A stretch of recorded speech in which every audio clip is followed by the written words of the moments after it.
Hola, ¿qué tal amigos? Bienvenidos al grupo de penalistas de México. Yo soy Badir Bojalil y hoy nos acompaña el abogado Israel Calva Corro en este primer episodio, donde la idea pues es platicar un poco acerca de temas penales. Sin embargo, ahorita vamos a tocar otros temas relacionados con la reforma judicial.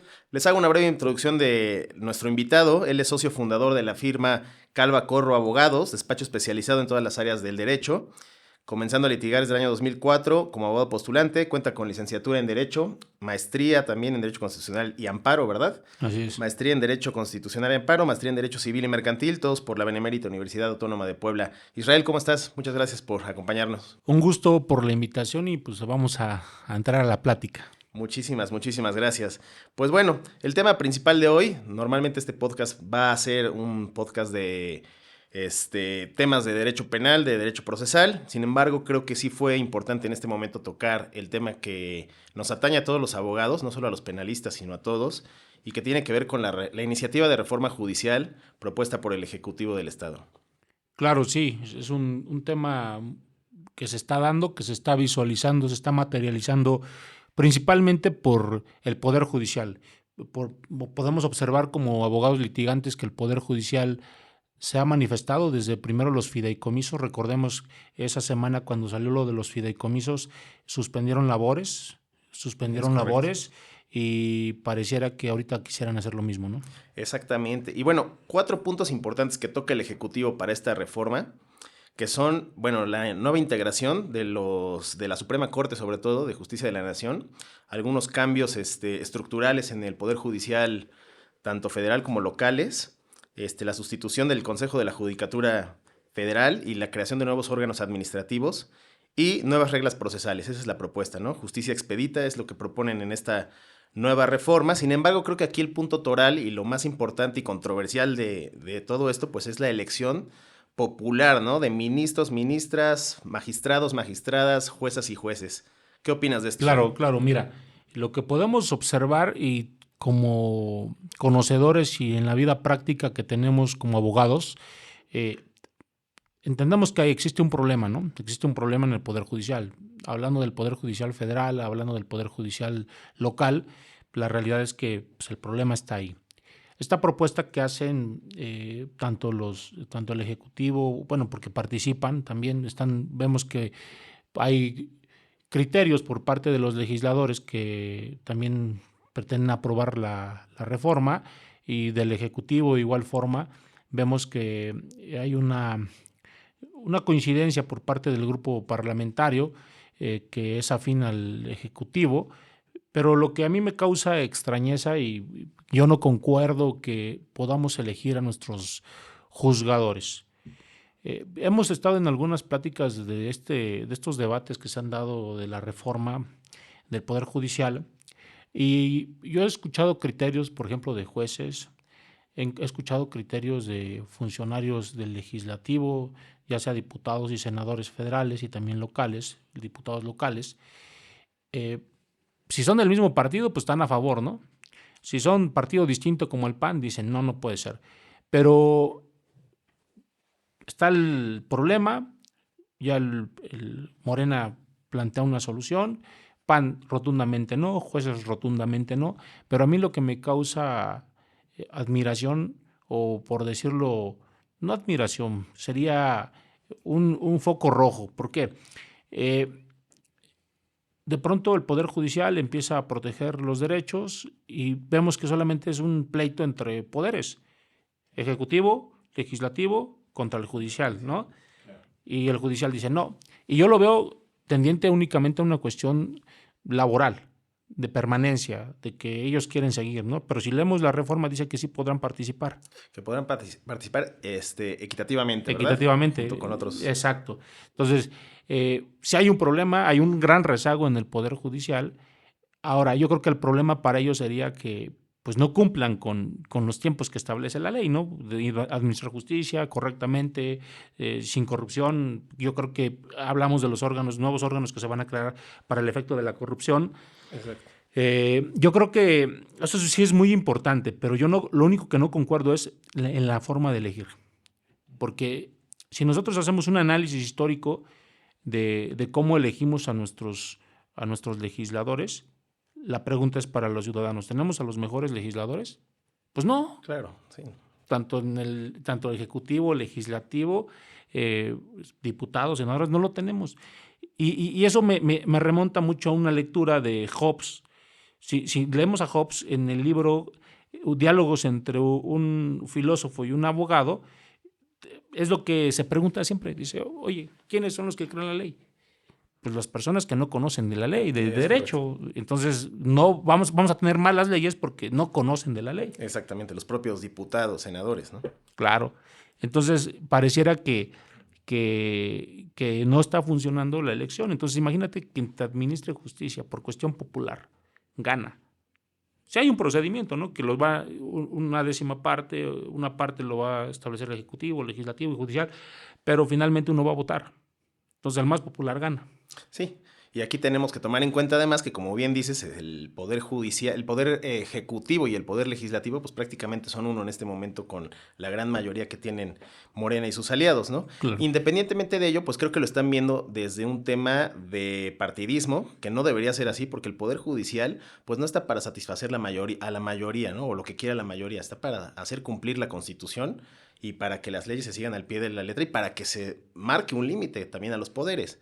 Imagínate después que queremos meter un amparo a los ciudadanos y ya no vamos a poder hacer nada contra el presidente porque pues, va a estar controlado por el Poder Judicial, ¿no? Precisamente hubo una reforma en materia de amparo y es la que destaca que no va a proceder la suspensión del acto reclamado cuando son leyes que... De carácter general. Exactamente. Entonces, no procede la suspensión, imagínate. No, sí. O sea, ya si empieza otro Tren Maya, empieza la tala de bosques, ya no vamos a poder ya no lo vamos a hacer. Suspender hasta que se resuelva el amparo, claro, sino que va a tener que seguir. Y el daño ya está hecho. Y el daño va a quedar hecho.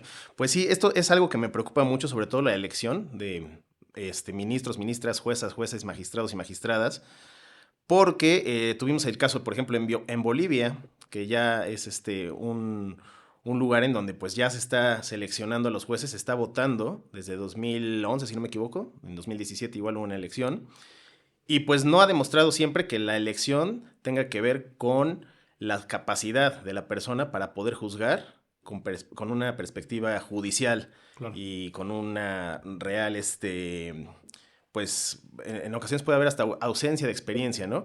Y esto pues lamentablemente puede derivar en un desempeño y toma de decisiones deficientes para el Poder Judicial. Sí, y lo que venía refiriendo hace un momento, pareciera que solamente hay un conflicto entre el poder o los poderes contra el Poder Judicial. ¿Por qué? A ver, ha habido demandas de justicia y, por ejemplo, el poder Judicial, ¿qué hizo? ¿Se manifestó? No hubo ninguna manifestación, salvo que se atacan sus derechos, ahí sí ya hace suspensión. Suspensiones que son ilegales, ¿eh? Déjame comentarte que en una de las pláticas que tuvimos, por ahí algunos aportando su criterio, su idea de cómo está funcionando esto y cuál es su criterio, le decía a una juez federal, pues hay que irnos al paro masivo, indefinido. Uh-huh. Pues eso es ilegal. Claro. Sí. El artículo 29 no puede suspender la administración de justicia, es las excepciones, lo que estábamos hablando en su momento, ¿no? Claro que sí. Sí, y sobre todo lo que tiene que ver, bueno, ya aquí metiéndonos un poquito en lo de derecho penal, pues lo que tiene que ver con la prisión preventiva oficiosa, ¿no? Que tú nos comentabas que estás en este momento interponiendo un amparo, ¿verdad? Claro, interpusimos un amparo precisamente contra la resolución que declara inconvencional el artículo 19 de nuestra Constitución Federal, que establece ese catálogo de prisión preventiva oficiosa. ¿Qué hicimos? Tenemos un asunto práctico, vemos que la sentencia condena al Estado mexicano para 2 puntos concretos. Modifique la Constitución Federal para quitar ese catálogo, el otro punto es para el arraigo domiciliario. Entonces nos vamos, como tenemos un asunto donde le aplicaron a un cliente la prisión preventiva oficiosa, le decimos, oye, ya el órgano internacional declaró inconvencional y condenó al Estado mexicano. En palabras simples, ¿no? Uh-huh. Estado mexicano, en este amparo solicitamos que no se le aplique el 19, la prisión preventiva oficiosa. Y esto a raíz de la sentencia Tzompaztle Tepile. Exacto. Y otros contra México y García Rodríguez. Exacto. Me voy contra el juez, un acto, pero también me voy... Lo curioso de este amparo o novedoso es que me voy contra el constituyente. Recordemos que el constituyente, revisor de la Constitución, está integrado por Cámara, diputados, senadores y cada una de las legislaturas. Pero si nos vamos a la ley de amparo, nos establece que no procede amparo contra el poder constituyente. Entonces lo que hago es, no procede contra actos del poder, pero la ley de amparo no limita o no nos restringe las omisiones. Entonces manejamos omisiones. La omisión del constituyente de no cumplir la sentencia. De acatar la sentencia de la Corte Interamericana de Derechos Humanos. Pues sí, porque realmente la prisión preventiva oficiosa pues es una medida de prisión en automático que sí es arbitraria y que tiene que ver inclusive con la reforma judicial, porque si te fijas, realmente lo que están haciendo es no lavarse las manos, sobre todo el Ejecutivo o las fiscalías a través del Ministerio Público, para justificar debidamente, hacer su trabajo debidamente y poder justificar la prisión preventiva, pero de carácter justificado en todos los delitos.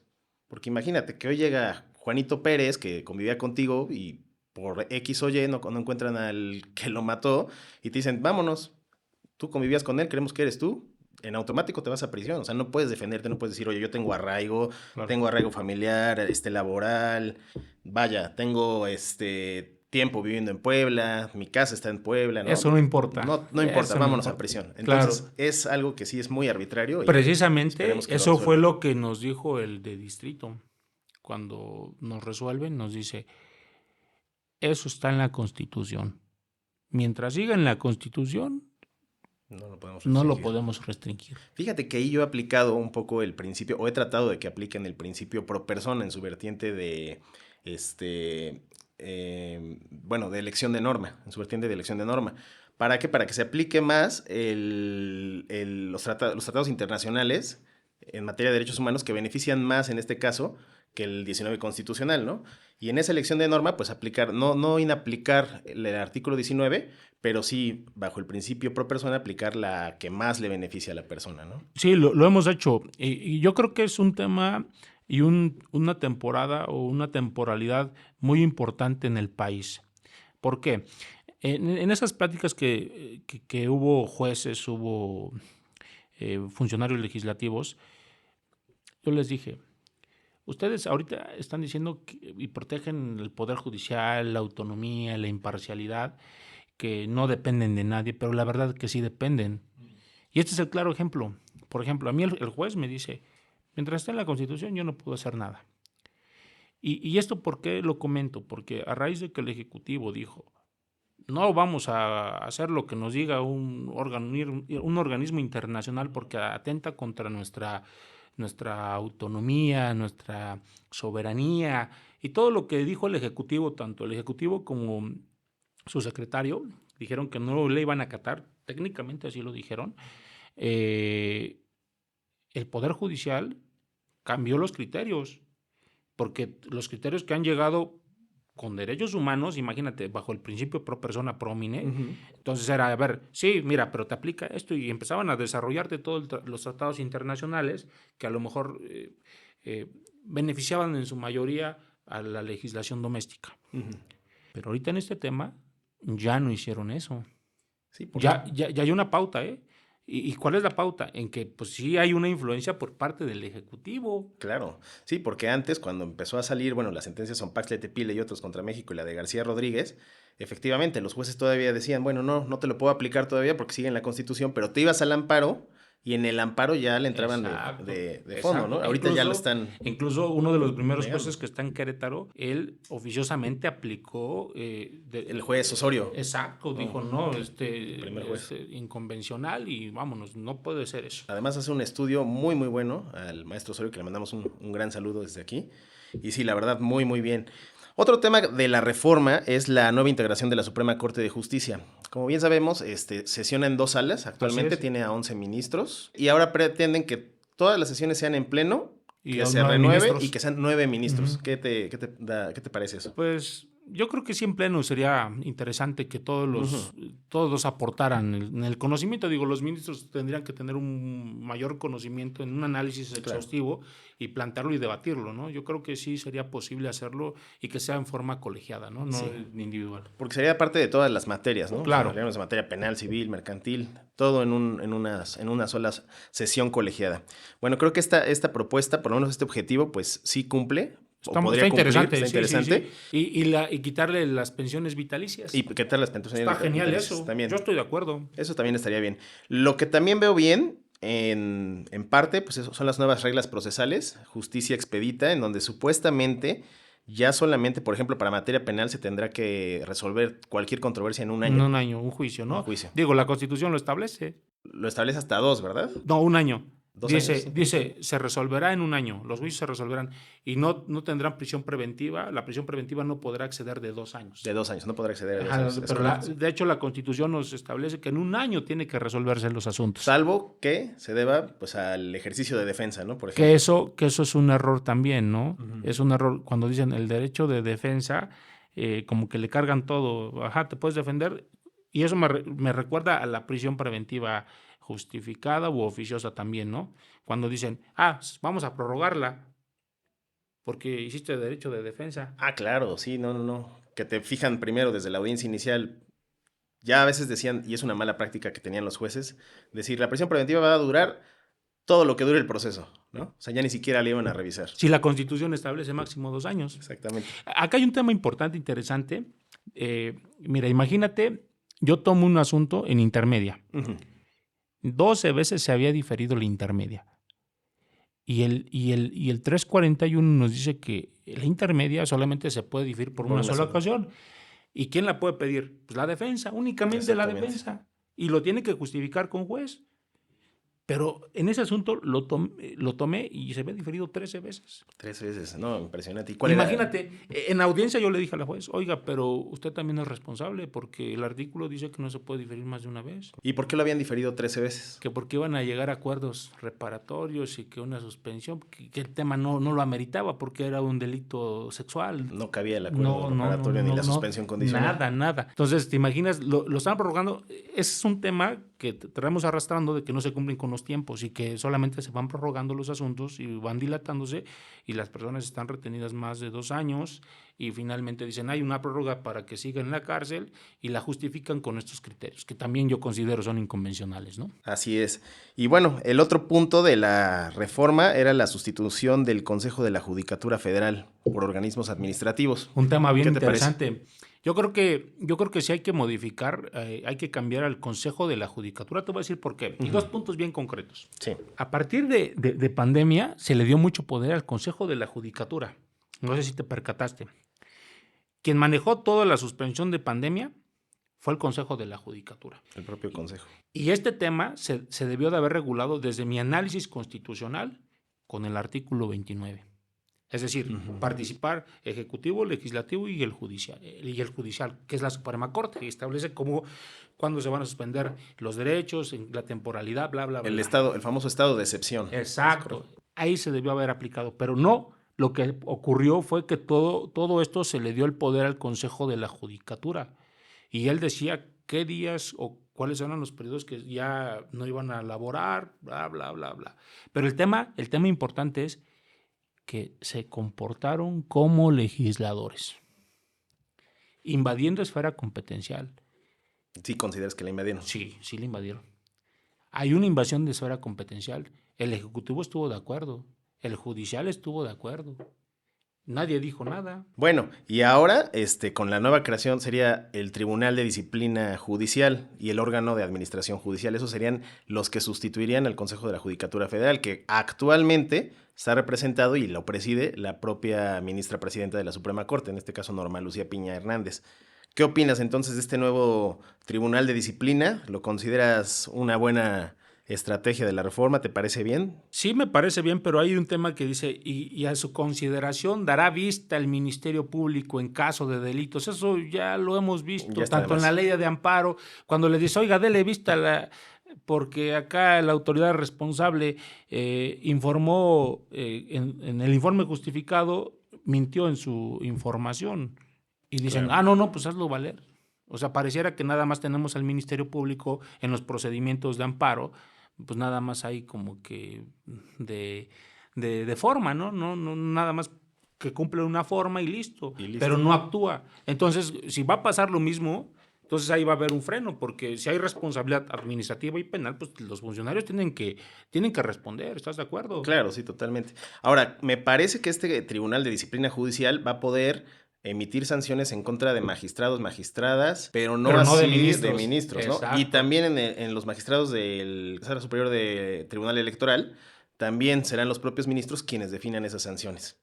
Entonces, no, realmente, pues creo que sí se divide un poquito, ¿no? La Y depende competencia. del mismo poder, ¿no? O sea, si hiciéramos un organismo independiente, Ujú. ves que últimamente se han generado organismos independientes que no pertenecen al Ejecutivo, al Legislativo ni al Judicial, sino ya ahí tenemos su independencia, ¿no? Entonces, podría darse, ¿no? Pero Podría si darse. pertenecen a la misma función del Poder Judicial, pues, ¿qué va a pasar ahí? El problema es que van a emitir, pues, 66% de esa terna o de eso, Exacto.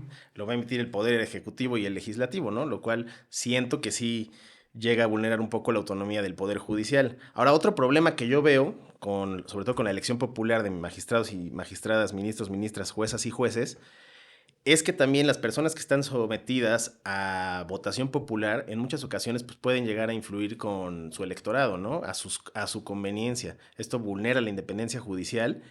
Y otro problema muy grave es que ha venido resaltando ya desde 2018 y que cada vez es más fuerte, lo pudimos ver en esta campaña en 2024, pues es la intromisión ya del crimen organizado en las elecciones. O sea, las personas encargadas de administrar justicia estarán también pues expuestas, ¿no? A que pueda ocurrir algo en su contra, algún atentado, inclusive a que los puedan privar de la vida. Sí, el claro ejemplo lo tenemos en la elección de ejecutivo y el legislativo, o sea, donde hay una intervención externa, tanto económica, delincuencia organizada y todos los factores que puedan influir en ella, ¿no? Es lo mismo que va a ocurrir también en la elección. En resumen, ¿tú estarías a favor o en contra de esta reforma judicial? Estoy a favor, pero no en la elección. No en la elección de ministros y ministras, Sí, yo también. sí, Sí, fíjate que me gustó la parte de la justicia expedita, de que claro. se tarden ya un año forzoso, con reglas que sí ponen sanciones para las personas que no cumplan con esos lapsos, porque finalmente estamos cumpliendo con lo que establece el artículo 17 constitucional, ¿no? Que se pueda dar justicia pronta, completa, imparcial y expedita, que es algo que muchas veces y en la práctica pues no se ha hecho, ¿no? Y que quizás por eso muchas veces la gente está decepcionada y si dicen, ¿sabes qué? Va a tardar años, voy a llevar el proceso tanto tiempo. A veces, por ejemplo, en materia penal ya ni denuncian.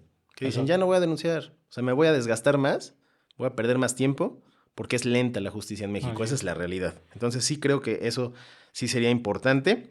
La nueva integración de la Suprema Corte también. Lo del Consejo de la Judicatura sí me da un poquito entre sí y entre no, porque como que siento que está metiendo ahí mucha mano el Ejecutivo y el Legislativo, y siento que sí podría vulnerar, ¿no?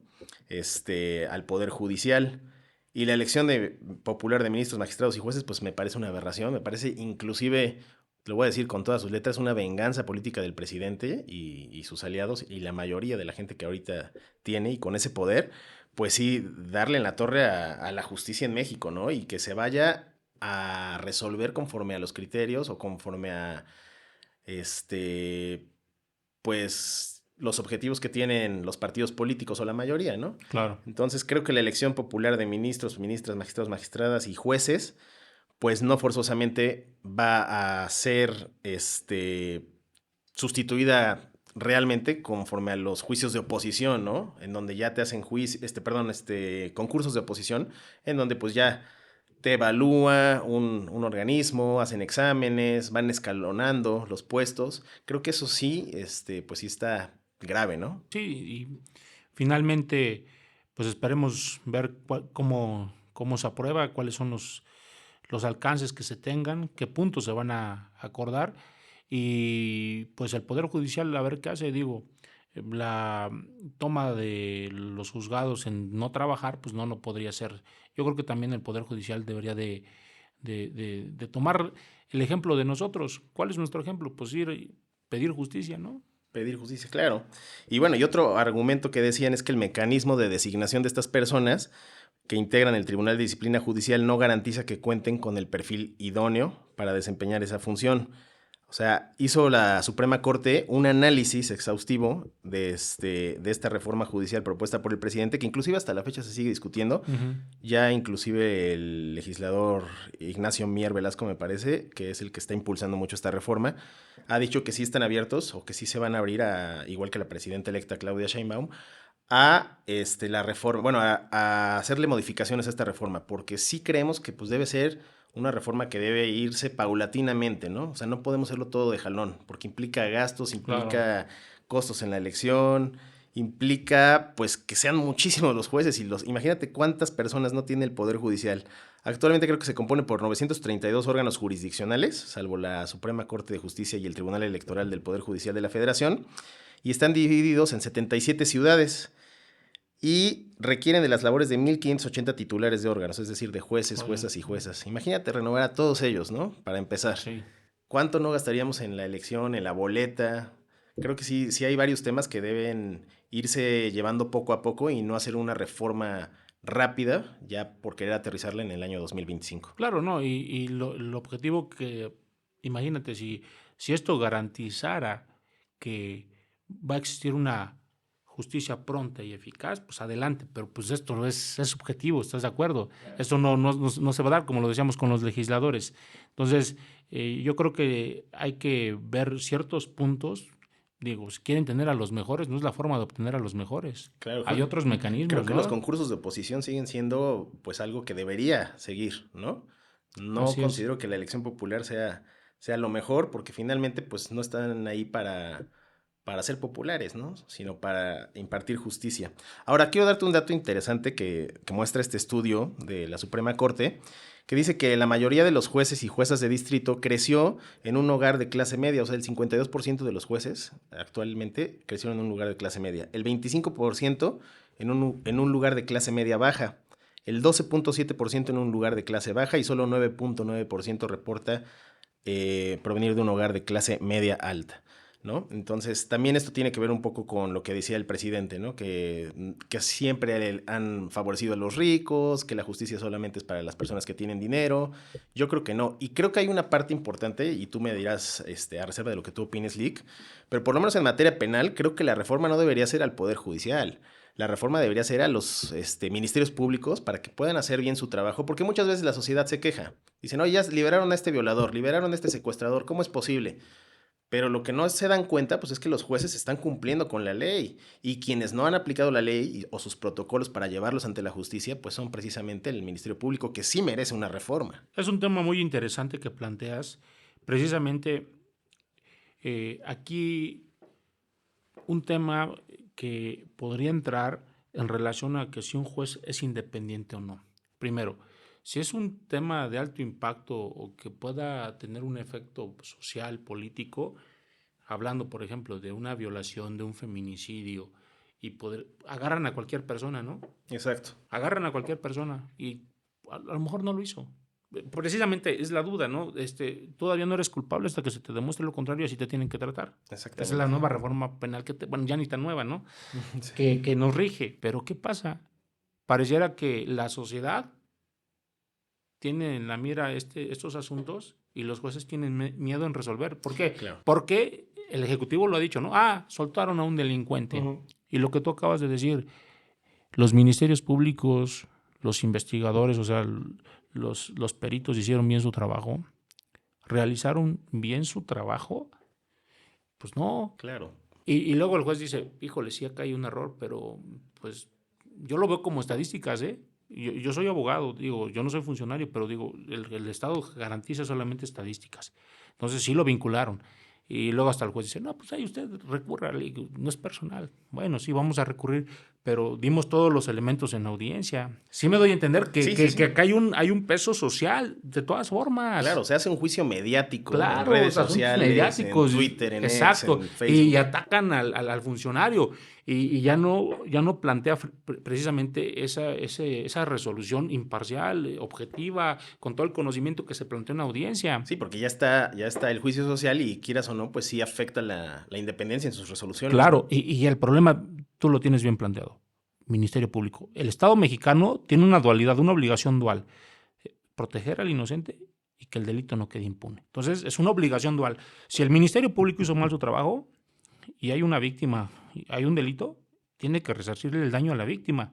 Y si la persona que fue investigada estuvo encerrada y resulta que en sentencia no es condenada, tiene que resarcirle también el Estado mexicano. Claro. Esto me recuerda a una película, no sé si has visto la película de Lincoln Lawyer, cuando llegan al elevador, va con el fiscal y dice el abogado litigante Lincoln Lawyer, ¿no? Dice, que es Matthew McConaughey. Exacto, dice, primero el fiscal dice, oye, ¿no tienes remordimiento? Dice, no, porque tú eres el sistema. El fiscal trata de encuadrar delitos que no se cometieron, que vician la investigación, y finalmente, si la tienes viciada, pues vas a tener una absolutoria. Dice, ¿soy el problema? No, pues es el sistema. Es el sistema. Y muchas veces, como bien lo dices, se aplicaba sobre todo esto sobre todo en el viejo sistema, ¿no? Lo de la famosa tortura, ¿no? Que te decían, ¿tú lo hiciste sí o no? No. Ah, ¿no? Bueno, te pego y firmas, ¿no? Y sí lo hiciste, ya está firmado. Gracias a Dios esas prácticas, pues, se han venido disminuyendo a raíz del control de detención que hay en este nuevo sistema. Pero realmente, pues sí hay muchas cosas que todavía le hacen falta al Ministerio Público, y yo creo que hasta que no haya unas fiscalías realmente autónomas del Poder Ejecutivo y capacitadas, y con un buen presupuesto, claro. Porque también, seamos honestos, muchas veces el trabajo los rebasa. Sí. Eso es una realidad. Esa es una realidad que se da en ministerios públicos y en juzgadores, porque es un tema de lo que comentaban los jueces, tanto locales como federales. Es que ya no depende de nosotros la carga de trabajo, entonces el Estado está fallando, porque él tiene que generar los mecanismos para que se nos administre justicia correctamente. ¿Cómo vamos a tener justicia correctamente si le estás dando, por ejemplo, a los jueces federales, rondan anualmente entre 2,000, 2,200 asuntos al año? ¿Cuánto personal tiene? Divídelos, ¿cuánto tiempo, horas le van a dedicar a cada asunto? ¿Realmente saldrá una sentencia analizada en forma minuciosa? Pues no. Claro, porque siempre van a necesitar ese recurso, ¿no? Ese apoyo realmente de la ciudadanía y esa parte del presupuesto que sí es importante, porque finalmente pues es la administración de justicia, ¿no? Claro. La persecución de los delitos. Creo que sí hay varias cosas que se tienen que replantear para esta reforma. Esperemos que pues el Ejecutivo y el Legislativo entren en conciencia y podamos hacer una reforma paulatina y responsable, como decía la ministra Norma Piña, ¿no? Así es. Y comentarte que en mi amparo me lo negaron, me fui a la revisión y ahorita está en revisión. Para mí lo tendría que resolver la Corte. Así es. Y precisamente de esto que me estás comentando, ya dijo la Corte, me parece que va a dejar en suspensión todas las sentencias que tengan que ver con prisión preventiva oficiosa, por lo menos un tiempo, no han dicho cuánto, y el problema es que, como me decías al principio del programa, ¿no? Esto ya rebasó el mandato de la Corte Interamericana de Derechos Humanos, claro. Respecto a que tenemos un año para modificar y aplicar nuestra Constitución. Y la temporalidad de estar retenidos. Así 2 años. Ahora, ¿qué? Imagínate en colegiado. A mí en colegiado me han resuelto, por ejemplo, en la escala, hasta en 2 años. No, está tremendo. Ahora, también hay que tener en cuenta que pues, cuando resuelva la Suprema Corte, por lo menos es lo que yo he estado pensando, ponle que resuelva así, vamos a acatar la sentencia de la Corte Interamericana, la prisión preventiva dejará de ser oficiosa y tendrá que ser justificada. Pero ¿qué va a pasar con todas las personas que ya están en prisión preventiva oficiosa? No creo que las dejen libres, no creo que las dejen discutir su planteamiento de modificación de medida cautelar, porque se va a acarrear muchísimo trabajo para todos los juzgadores, ¿no? Claro, y uno de las salidas que he observado, de las salidas cuando tú pides, algunos abogados piden revisión de la medida cautelar, para mí no es revisión, es el cese. Es el cese. El cese de la prisión, porque pues ya la terminas. Y te dan audiencia para revisión. Yo no pedí revisión, pedí cese. Cese de la prisión. Y ahí dicen, se justifica más tiempo. Entonces, creo que es la solución que está teniendo algunos funcionarios, tanto estatal como federal. Perfecto. Pues Lix Israel, te agradezco mucho que hayas venido. No sé si quieras aportar algo más tendiente a esto y a la reforma constitucional al Poder Judicial. Pues por mi parte sería todo, una excelente plática y sería un gusto seguir platicando contigo en otra ocasión. Ojalá puedas acompañarnos en otra ocasión ya para hablar de lleno de temas de derecho procesal penal, claro, o de derecho penal. Y pues en esta ocasión, gracias, eres el primer invitado de este podcast, te agradecemos y pues seguimos en contacto. Gracias. Muchas gracias.